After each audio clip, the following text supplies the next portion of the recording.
All right, music fans, welcome. Harmless me here again, talking real music in real time for real people out there just like you and just like me. I want to thank a few new subscribers who have decided to subscribe uh, against the wishes of other people, but I appreciate you. Also, patrons over on Patreon. We've got a few new feisty patrons over there, and I appreciate you all. I'm getting concert updates. I'm getting updates from the Dollar General store. I'm getting all kinds of cool things via Patreon and the folks that subscribe to this channel. And again, thank you very much for all of that. Now, before I get going on the Steve Perry sighting, there was a Steve Perry sighting, and the internet kind of, it didn't break, but having an earthquake and things rattle around and stuff falls off shelves and you got to grab things, and sometimes there's a crack in the wall. Well, that's kind of what happens when Steve Perry shows up somewhere. When I get these updates, people are like, Dave, Steve Perry went to Hanford. I'm like, why did Steve Perry go back to where he grew up? Well, first of all, it's a little surprising that Steve Perry doesn't actually live in Hanford at this stage. I thought he had a house there, but I don't know. Maybe he doesn't. I know all the Steve Perry experts can tell me all about Steve and his personal life, which to me gets a bit tedious. Will Steve Perry perform with Journey next year for their 50th anniversary? There's a little bit of pressure there, right? Little bit of pressure, as these anniversaries, like Michael McDonald, right? Give Michael McDonald a ton of credit. He was kind of like the odd man out, and he's out there with the Doobies. 50th anniversary. Well, technically it's like the 53rd anniversary now or something like that, 52nd. But he's out there, and everybody's cool. And Michael still delivers, and he's bringing in all of the Michael McDonald Doobie Brothers, the Minute by Minute, One Step Closer people, the Taking It to the Streets gang. Now, Steve Perry, he doesn't need to do that because he is the franchise. And nobody's going to, you think Jonathan Cain is going to sit there and go, well, Steve Perry, he's kind of like past his prime. Doesn't matter, John. Doesn't matter. Just bring him in. Bring him back. So I was supposed to talk about this band at the beginning, but I've strayed into the whole Steve Perry thing. So I'll talk about this new band at the end. Once I start talking about new music, people just like glaze over. Like, you're talking about new music. Tell me about Steve Perry. Okay, so let's talk Steve here, because this is kind of interesting, but for some of you it might not be. So last year, the folks who run a certain Steve Perry group on Facebook. Now, yeah, I'm serious. They run a Steve Perry group on Facebook. Now, as you know, I don't like social media, especially since Facebook is now like the metaverse now. What the hell is that? And Twitter is the Brown River. So if Twitter is the Brown River, then that makes Facebook like, I don't want to say Green River because I'm thinking of like CCR. It's more not like a river. It's more like a cesspool, all right? So we'll just call it Cessbook. How's that? So if you're on Cessbook, there's a group called Addicted to Steve Perry. And that's a group. They're addicted to Steve Perry. They can't get enough of Steve Perry. And last year, there was this beautiful bronze-looking bench in Hanford, California. And they put a plaque on there, and it says, dedicated to Stephen Ray Perry, in case you didn't know what Steve's middle name was or is. It's still Ray, right? Stephen Ray Perry, thanks for your beautiful heart and your kind soul and your amazing talents. And don't forget to thank your attorney, too. No, I'm just kidding. Donated by Addicted to Steve Perry Group, Mary Mendoza and Cindy, not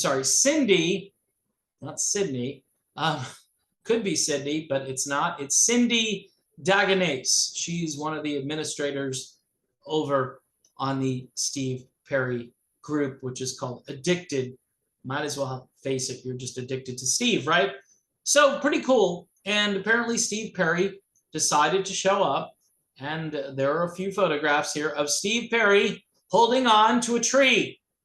So we know that Steve Perry is a tree hugger. Let's just put it out there. So Steve Perry comes out as a tree hugger. That might be the title of this video, just to get people to watch.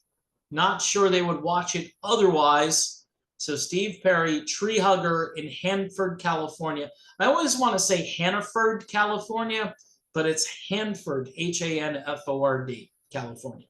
Now, Steve looking quite debonair. He's let the hair grow out some and kind of going back to his early days, except the hair is gray.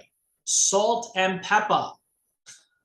Not the group, not the Push It group, just the hair, and good for him. Good for him.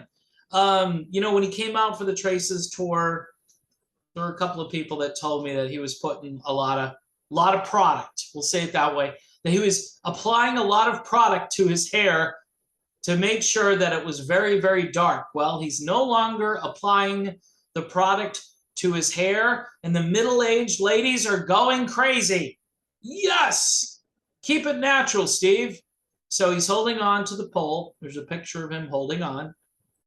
And he's behind the bench and behind the plaque. And so good for Steve Perry. Not sure that he went out for ice cream or anything like that, but it's good to see him. Will he join Journey next year for the 50th? I think that's the real question. There may be some pressure for him to join that, because here's what he might be thinking. Hey, I'm the franchise still, and I don't deny it. It's like Lou Gramm is the franchise of Foreigner, right? I don't deny any of that stuff. People come along and they go, so now you're saying you don't like Lou Gramm? Of course I like Lou Gramm. Lou Gramm's the franchise. You don't have Foreigner without Lou Gramm, but Lou Gramm can no longer be the franchise. And a lot of people just can't wrap their brain around that. And some people say, you know what, if Perry would just go back with Journey, then I would go see a Journey concert. Of course you would. Of course. Is Steve Perry going to be able to sing Separate Ways? Not in the key that it was recorded in. I mean, this is the battle that people have. And I hate this. I wish people would understand that. Look, close your eyes. Do you want to hear the song the way it was recorded? Well, you could go see my buddy Hugo, right? Do you know who Hugo is? Have you heard of Voyage? Go check out some videos from Voyage. Now, he's not exactly like Steve Perry. Some people think he's like, you know, this long-lost brother or something. Hugovalente, the Italian version of the Portuguese guy. They look alike. They sound alike. Hugo, a bit younger, yeah, and so maybe vocally speaking, he's able to kind of continue doing what Steve Perry used to do. The point I'm trying to make, people, is we all have to let go. I mean, as much as we love nostalgia, as much as we're addicted to Steve Perry, right? At some point, you just have to like Steve for Steve. And let Steve be Steve. If Steve doesn't want to do the Journey thing, that's cool. We're good with that. If Steve wants to do another solo album, if he's got music in the can, he needs to get it out there. His fans would love to hear from him. Obviously, they're putting plaques up in his hometown, you know, basically paying for all of this out of their own pocket. And Steve Perry could easily, you know, cover those expenses if he wanted to, but, you know, I get it. I'm not saying he should do that, but it's a little weird that these people went out there and they did this for Steve Perry. Maybe Steve Perry should do something for them. Maybe he could donate money to their favorite charity if they have one. Maybe he could send money to Ukraine.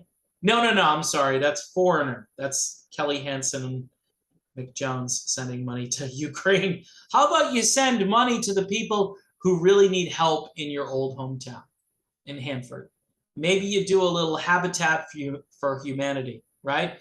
Something like that, I think, would be appropriate. But what do I know? So anyway, Steve Perry and Hanford, is it breaking news? Is it like earth-shattering? For some people, absolutely.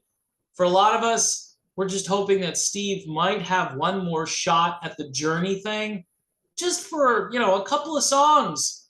Bring him out like they did with Lou Gramm. Bring him out for a couple of songs. And holy crap, Batman, no offense to Lou Gramm, his presence was definitely important with the Foreigner reunion stuff, but imagine Steve Perry, Neil Schon, Jonathan Cain back up on stage together.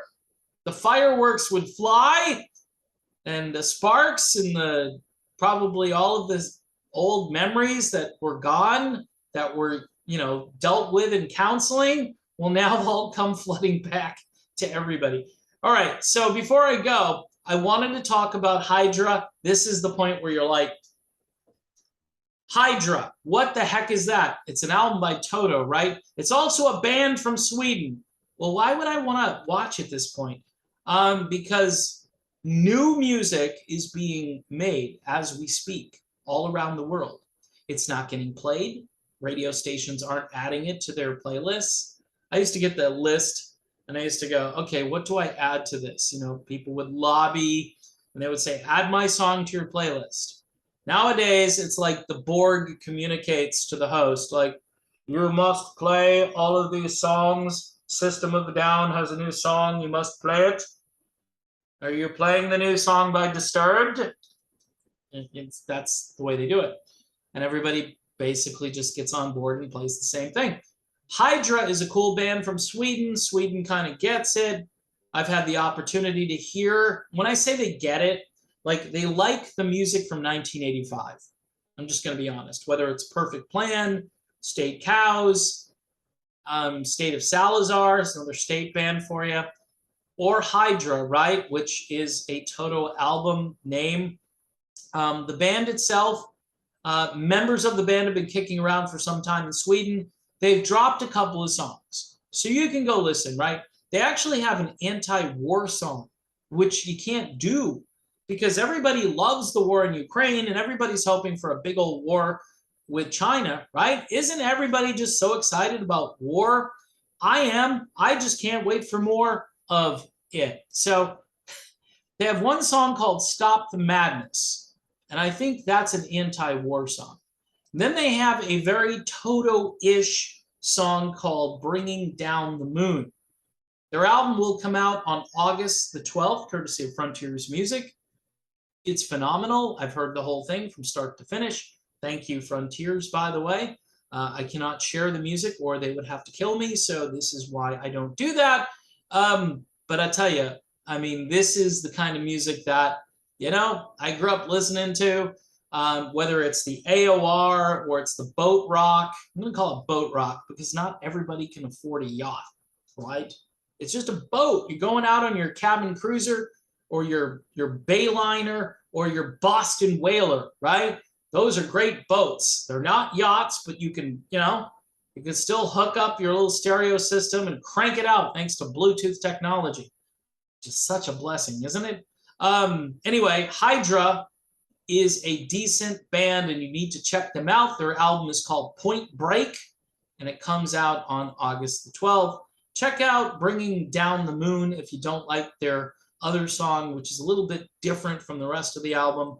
But Stop the Madness, the message is really worth a listen to because there aren't a lot of bands out there preaching anti-war.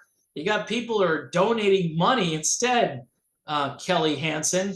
As much as I've been defending Kelly Hansen, dude, give money to homeless veterans, okay? Try that one.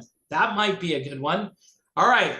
Anyway, check out Frontiers Music. They've got a lot of great new releases coming. And again, I am not getting paid by Frontiers Music. I don't even get promos, but I do get to listen to the music ahead of time, which is kind of like a promo in a way, just not a physical promo. So yeah, I will probably be spending the money to buy a copy of the album so I can show it to you in upcoming videos. And for those of you who want to support the channel, because I tend to reinvest some of that support in visual aids you'll notice there are a couple of albums behind me that I've featured before on the broadcast, including the Prowlers. Some really great guitar-driven rock, a little like Steppenwolf, people. Yeah, you know how much I like them. And Page 99, which is the ultimate in yacht rock bliss. Yeah, thanks to you guys, I'm able to do that kind of stuff. And if you can afford the $1 or $2 a month, and I can continue, by the way, to update you on where Steve Perry is. That's very important. I'm not being sarcastic. There are people that want to know where Steve is and where he's going to be next. And who knows? Maybe, you know, if we get a certain video to 1 million views, Steve Perry, he'll be inspired to rejoin his old band for big concerts next year for the 50th anniversary. We can only hope, but we have no control over this, really. But we can pretend we do. That's important. I'm pretending right now. So thank you very much for watching.